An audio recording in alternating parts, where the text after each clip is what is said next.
Okay, hello everyone. Welcome to our second live event for the Fundamentals of BPM MOOC. This is the course catch-up meeting. So first of all, we will introduce ourselves. I'm Raffaele. Here we have Ali, and then we also have Rob, and we are your teaching assistants for this MOOC. Apart from being a teaching assistant, normally I am a postdoctoral research fellow here at QT. In particular, I'm interested in the area of process discovery and process automation. During my PhD, I worked on process automation, in particular in the area of risk management during the execution of business processes. So what I did across my entire PhD, I developed a set of techniques that allow you to define risks that then can be monitored by a system, so that every time a risk eventuates, a notification will be shown to a system admin or to a user so that they can take certain action. Moreover, this, in case of a risk, the system will also provide recommendation on how to mitigate such a risk, and at the same time will provide suggestion during the execution of processes on how to avoid the eventuation of risks. So this is from the side of process automation. In process discovery, I mainly work on the automated discovery of processes, in part, also known as process mining, and we've covered this area during the first week. So in particular, so what I do, I develop algorithms that through the analysis of process logs, they can automatically discover the model that there is behind. So it's one of the 5 techniques that can be used. It's fully automated. It is the one that is closer to the real behavior that the organization follow, even though it may have some counter effects because maybe too low levels, since in a log, the levels of events that are recorded may not be the same one that, from a business point of view, also of interest. Now, Ali will introduce himself and we'll talk a bit about his research. Hello, everyone. I'm Ali. I'm a PhD student in QT, in BPM group. Well, first of all, I wanted to talk about why I chose QT to study and to do my PhD. Because QT has one of the largest BPM groups in the world. And we have here top researchers, top professors in BPM, such as Professor La Rosa, Professor Terhofstedt, Professor Rosman, just to name a few. And that's the reason that I chose QT. QT, I think if someone wants to do a degree in BPM, QT is the best place in the world to do this degree.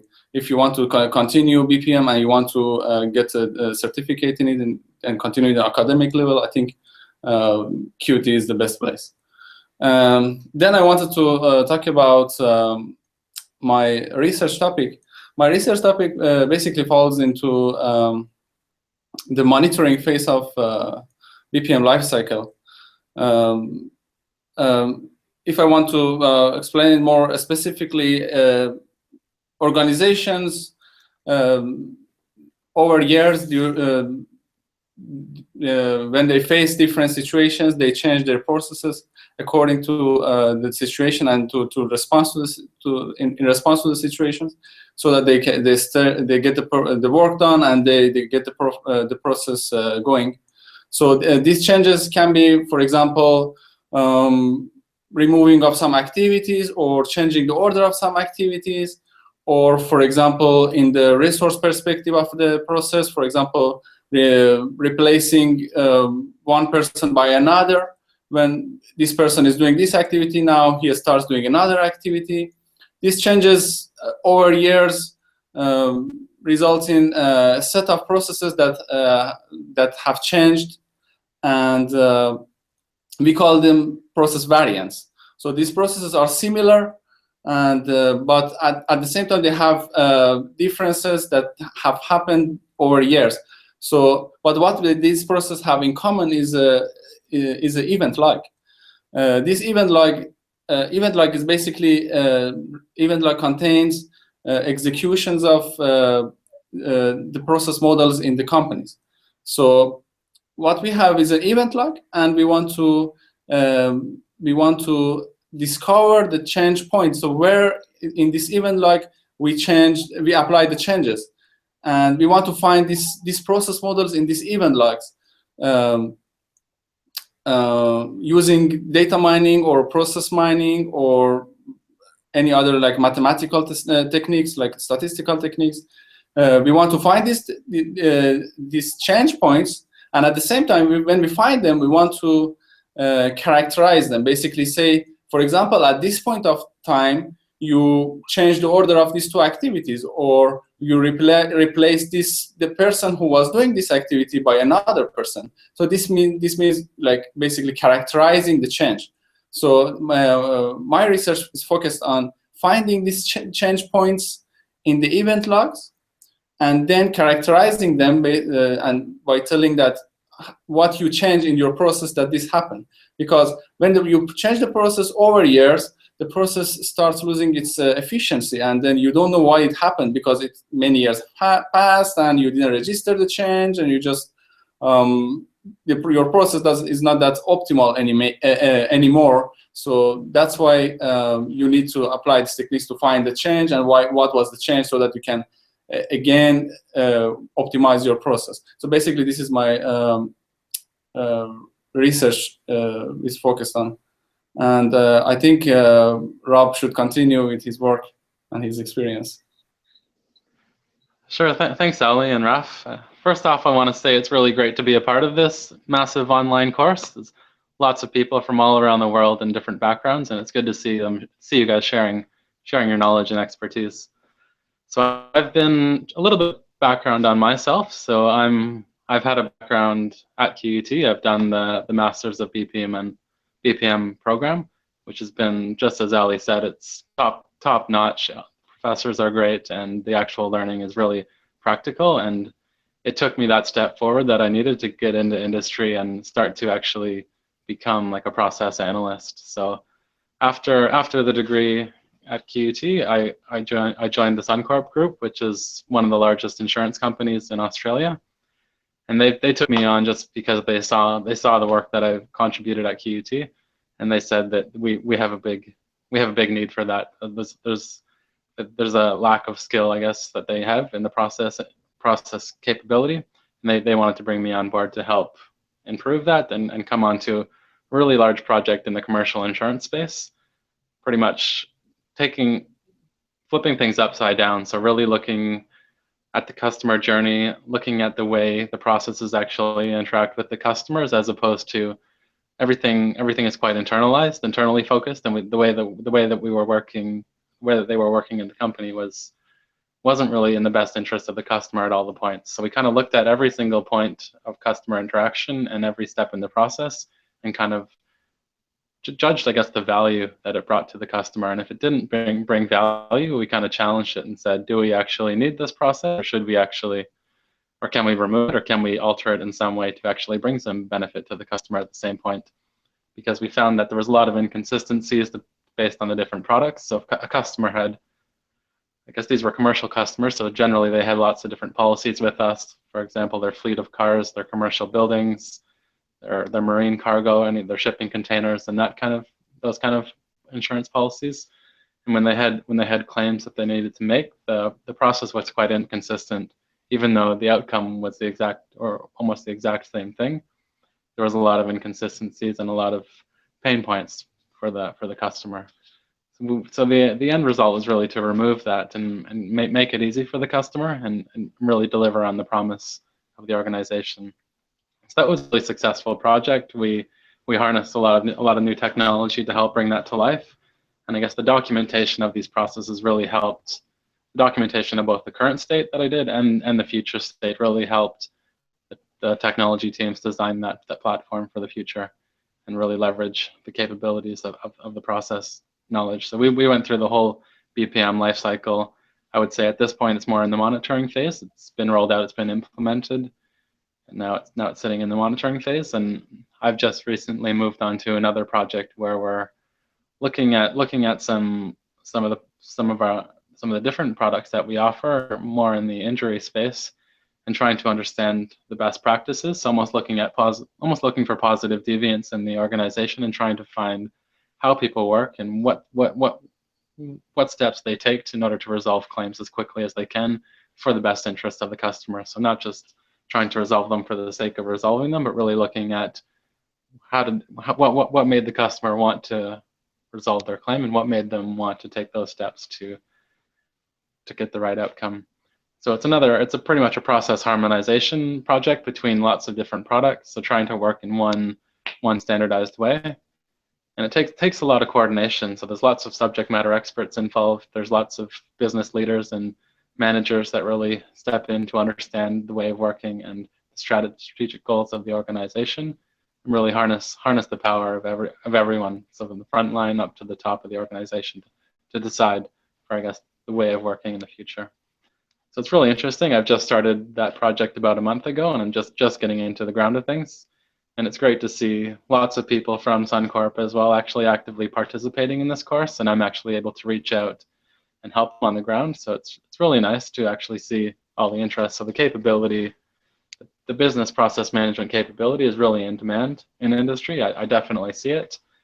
The demand is there, but the supply is actually not as high as the demand, I would say, for highly skilled people in this field. So it's good to see that we do have a lot of people interested to upskill themselves, and that will, even just the certificate of completion in this program is going to be a huge benefit for anyone that's participating.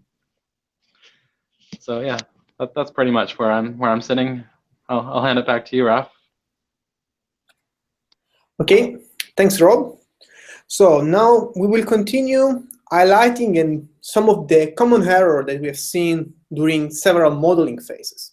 In particular, here in Qt, I'm also involved in a course that covers actually the business process modeling. And along these years, I've seen several errors that are quite recurrent errors. So I would like to spend some time discussing these errors so that they may be this discussion can be helpful for you so that you will avoid this type of errors.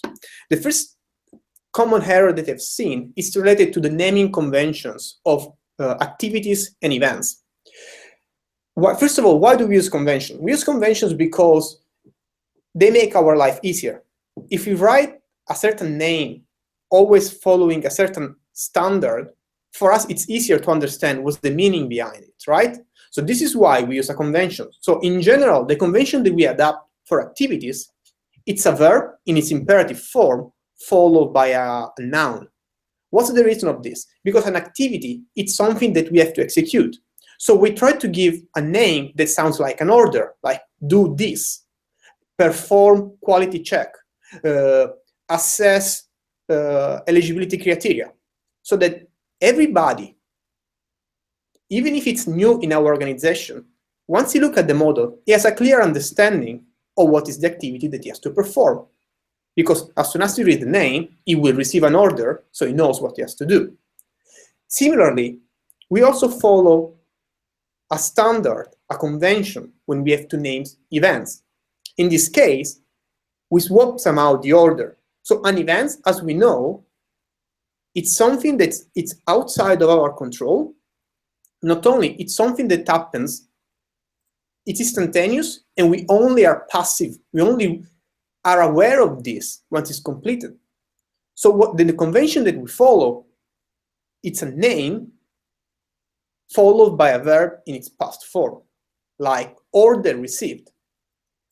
This way, we know what's gonna happening. So an order, and something is happening to this order that has been received. And since it's in the past form, we know that once we reach that point in time in the model, such as when we reach that event, we are sure that the order has been received. So there is no possibility to misunderstand the message, the information behind the diagram. We know that at that point in time, something happened. What is it? That an order has been received, that a timer triggered, or something like this. So this is the first common error that you've seen. And some of you already followed these conventions in the activities of the second week. Others, they were following a bit an ambiguous convention. So they were not always following this. Second remark that I would like to point is on the use of events. As I mentioned before, events are instantaneous. So they should represent something that happens, not the execution of something. And I've seen some of you misusing timers event. Timer events, they represent often a delay between two things to happen, like we have an activity and another one, but before we execute the second activity, we have to wait for a certain amount of time. This is a common use for an intermediate timer event. Another one is that when we use them as a start event, and in this case, they tell us a specific point in time that we have to wait before the process can start. If you use a timer event for any other different purpose, then you're doing something wrong. I have seen in the models some people that were using the timer event to model like the waiting for an information to be received. So suppose that we have a customer, he has to send us an order, and then you model it with a timer event to say, wait for order to be received. The use of a timer event in this context, it's wrong, because for three reasons. First of all, what we want to model is the reception of an order, and we have a specific event for this, such as an intermediate receive message event or catching message event. Second thing is that if you use a timer, in this case, you're not giving a specific duration to the timer. So there is no way that you can actually model in an automated context the reception of this event, the triggering of this event, because you have no idea when the event will trigger. There is not a specific duration. Other things that I have observed is that, in general, every time that you have a XOR or an OR gateway, always remember to put labels on the outgoing arcs in case it's a split gateway. Why is it so? Because the outgoing arcs, the labels on the outgoing arcs, will tell you which path you have to follow. In case of an XOR split, all the labels must be mutually exclusive. In case of an OR split, this is not required. But what you want to do, in case of an OR split, you always want to define a default flow. The default flow is modeled with a small dash on one of the arcs. And when do we use it? The default flow, it's used only in case none of the condition can be satisfied. So it's a kind of an escape route to allow the token to flow from the gateway. Otherwise, it will get stuck there and the process will not be able to complete. So whenever a condition cannot be satisfied, we always have a default flow that allows us to proceed with the execution of the process. It comes naturally then, we can have as many outgoing arcs as we need. You may have seen that in the model that we have in this course, we don't have more than 3. This for 2 simple reasons. The first one is that we wanted to keep the model simple. And if you have too many arcs, then the readability is not super decreases. And the second one is, again, with the readability. If you start adding many arcs, then they will end up overlapping each other, so they could be confusing. There is nothing wrong with overlapping arcs. So you can do that. It's just that it will take you a bit more time to figure it out which path you have to follow. Similar reasoning as the labeling the outgoing arcs of a gateway, it's when we have to label every message flow. Why do we need to label them? Message flow will tell us that an information is sent from a pool to another. If we do not label the message flow, we have no idea what kind of information we are sending or receiving. We just know that there is a channel, but there is no information sent. So if you want to be precise, you have to place the label in there. Finally, this is a question that I already answered in the forum, but some of you may have missed it. When do we use XOR-based gateways and when do we use event-based gateway? XOR-based gateway, they are used every time we have a decision that is based on data, that it's available during the execution of our process, such as information about our customer. Is it a VIP customer or it's a normal one? Is it a critical claim or is a normal one? All these kind of scenarios. And what kind of elements we can have after an XOR-based gateway? We can have events, we can have activities, everything is possible. Different, though, is when we use an event-based gateway.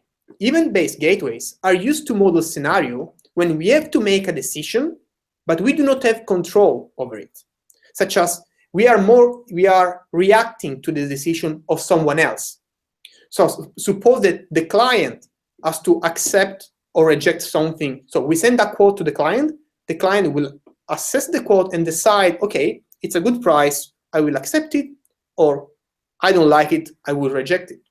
From our side, there is no way for us to predict which one will be the behavior, so which one will be the reaction of the customer.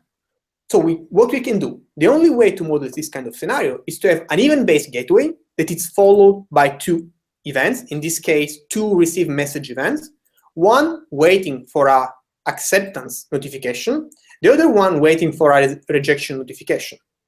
So in this case, we are just outsourcing the decision to the client, but we are at the same time, we are ready to receive any of the possible outcomes. In this case, then it's important that after an event-based gateway, you only have events, because the events are the two elements that will tell you which one is the path that you have to take. If you place an activity in there, then you will have a problem, because if you have an activity, that activity will never be executed because it's not an event. Not only, it's against the modeling syntax of BPMN. So these are the main errors that I've observed. Another suggestion that I can recommend you is that a problem that often when you model you tend to have is that you model processes that may not be sound, so that may not be able to reach completion, or that may have extra token left behind. This is the case because every time you introduce an XOR split, or an AND split, or an OR split, you want to be sure that at the end of this scenario, you always have a matching gateway. So this way, you have what we call block structured model, such as every time there is an XOR split, we have an OR split. So we divide the path, we take the decision, and then we are sure that the path is merged again. So in this case, we will never incur in the problem that we have, I don't know, an AND split, and after a bit, we place an XOR join. Because in this case, otherwise, we will end up with an improper completion, because the AND will duplicate the tokens, so we will end up with two tokens, and the XOR will never merge them. So we may end up having more than one token in our process that may technically reach the end. So these are the kind of suggestions that I can give you on the modeling perspective. Actually, there is another one. More than a suggestion, it's a guideline that I tend to follow when I model my scenarios. There could be several ways of doing it. This works for me. And probably this could also be useful for you in case you decide to do the project for this unit. As part of the first task, you're required to model the assist diagram of a given process. When do you start? Where do you start? What's the first element that you want to place in there? In my case, the first thing that I do, I try to identify which one are the resources that I have to model. So which one are the pool, the main actor, or the organization that are involved. Then I try and I subdivide this pool in several actors, resources. So I introduce lanes in case I need them. And then I start placing activity that are performed by each one of them. Once I've placed the activity in all my, in their respective lanes, then I start adding the control flow and so on. So you build the process step by step by focusing every time on the main elements. That this may help you with the modeling. Now, on this same topic, we may continue on the project. So as you have seen, the project, it's composed at the moment as composed by three main activities. The first one is the discovery part, so where you have to design your assist model. And this is the way you can proceed. The second part is an analysis one, where you have to identify the cycle time and identify possible issues. Once you identify this issue, then we go with the redesign phase, where we'll try to address them. It is extremely important that when you do your project, you also have a look at the requirements for it. So your not the marking criteria, the self-evaluation checklist. Because, you know, in there, we are already providing you all the information that somehow are expected to be in your model. So if some of them are missing, it's a signal that your model may not be, that your project may not be complete, may not be correct. So if you're really interested in doing that, every time that you model something, every time that you perform a task in your project, check on the self-evaluation checklist if you're missing something, and if you are, just add it to your process before moving forward. Finally, on the project, and then we will move on possible questions, use the templates that we provide. So this will make the job easier for you once there will be the peer review part of this project. Okay, now let's have a look if you have received questions. The first one. I also wanted to comment on some of the. Please, Rob. So I guess you were calling out some of the governance or more of the conventions. So that's a really critical piece when you're working on projects or when you're working in like a center of excellence in an organization.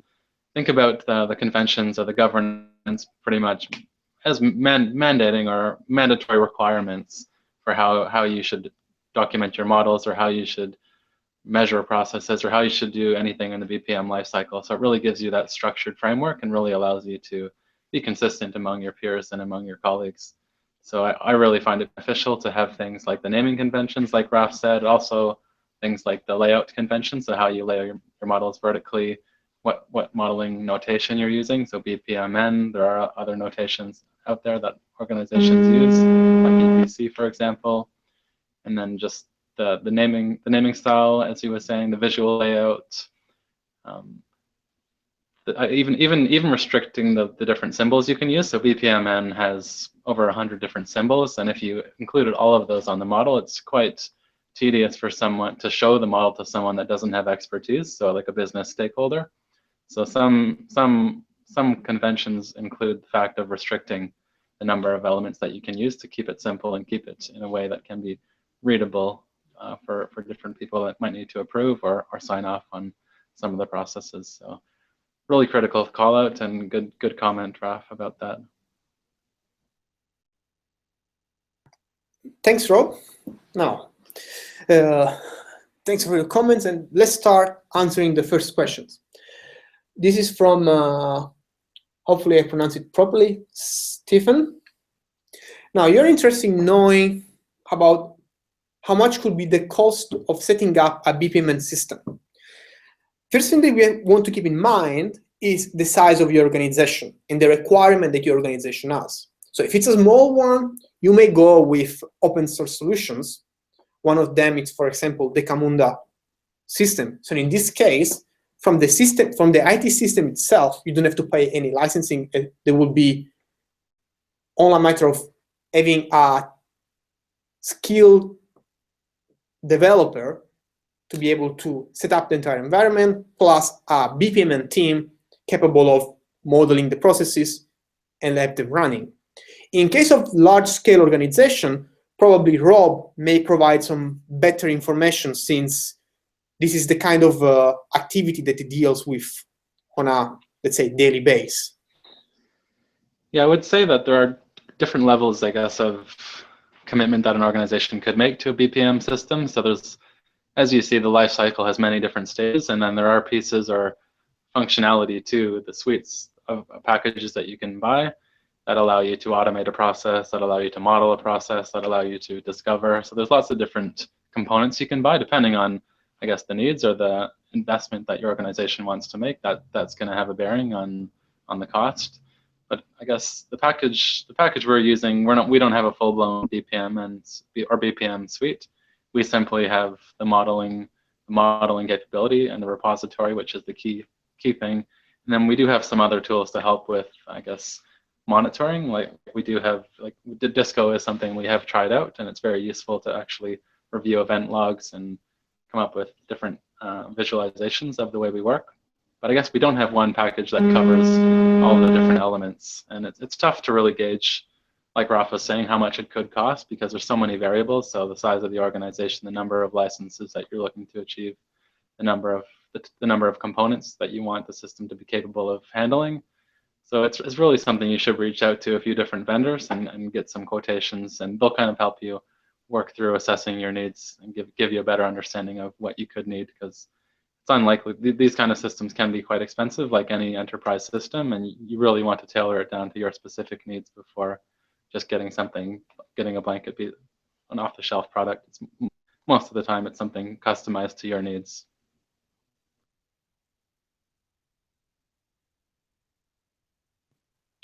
Okay.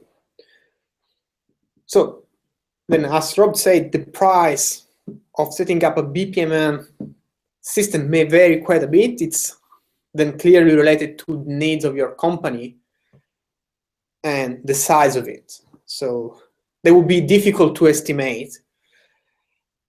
The only thing that we can tell you is that you may go from a free option that clearly will have to accept compromises because may not be super performing, may not have great technical support, to fully fledged system supported by big organization that in that case then may cost you a lot, but they will come with all the required technical support, installation, and configuration that is required.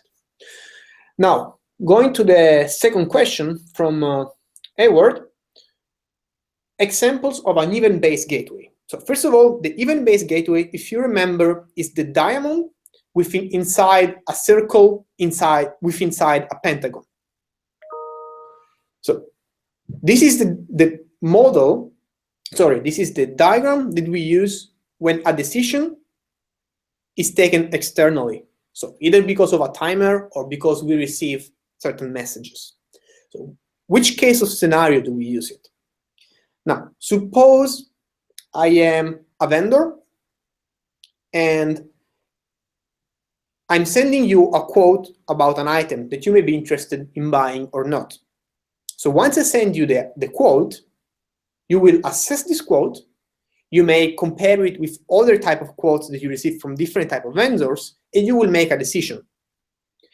Once you make a decision, you may decide to reply back to me and letting me know, yes, I'm interested in your item because yours is the cheapest quote. You may send me an email or a message just to let me know I'm not interested in your quote in your item because the price that you're asking is too high, or you may simply decide to ignore my message. So never come back to me. From my scenario, what does it happen? So after I've sent you the quote, I have to wait for a possible response. That could be positive, negative, or in the extreme case, this response may never arrive. So we have three possible events that can occur. We have the reception of a confirmation, the reception of a rejection, or in this case, a timer. Like suppose that we are willing to wait for, a month.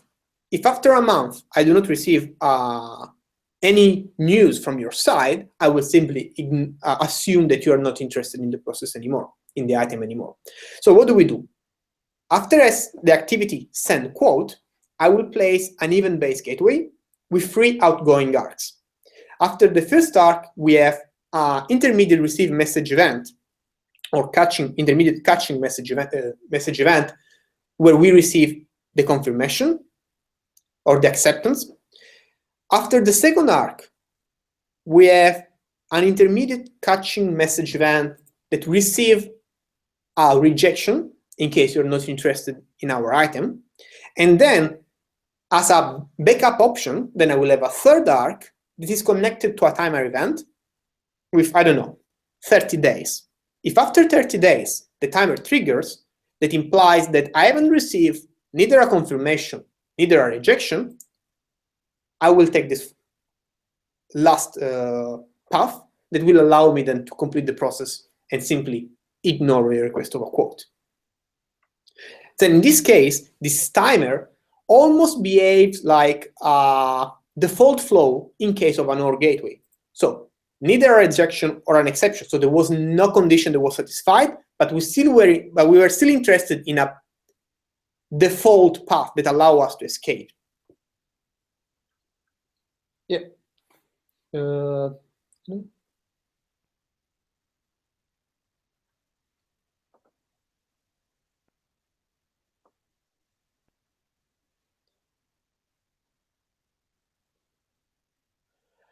Okay.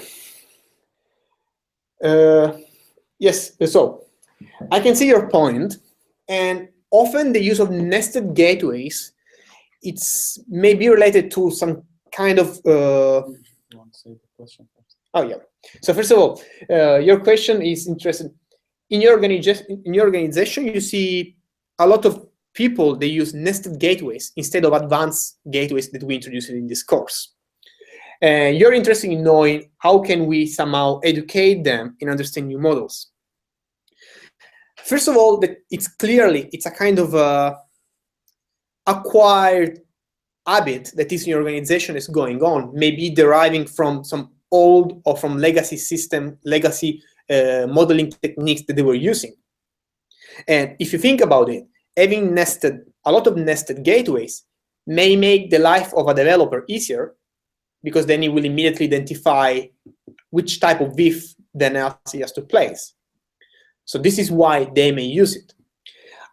What kind of way you can use to educate them and to convince them to move away from this old way of modeling and accepting and embracing new techniques?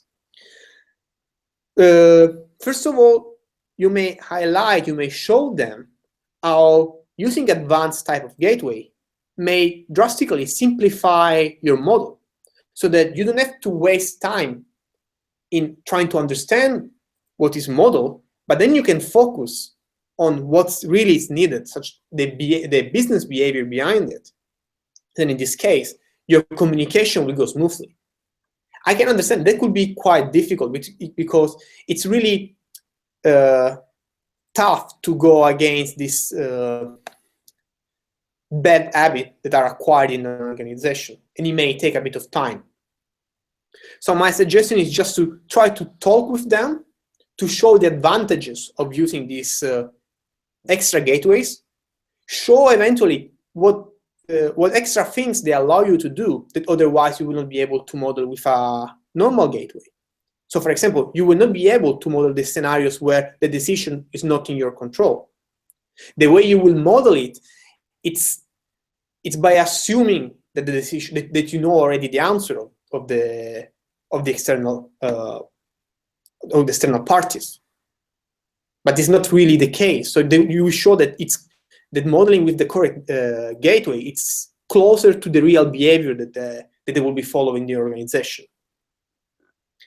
I hope this somehow answers your questions.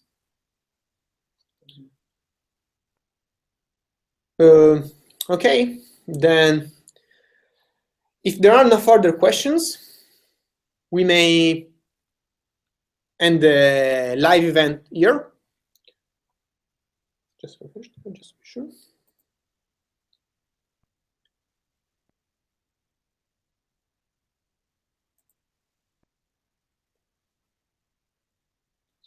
Okay, then that's it. Have a great continuation of your day, depending if you're in Europe, in the States, or you are in Australia. And just like pass the ball to Rob in case he wants to say something else. And yeah, that's all from us. Bye. Yeah, no, it's been a great experience, guys. Thanks for joining, and this live event will be available at a later point, so you will be able to watch it. Looking forward to hearing you on the discussion forums.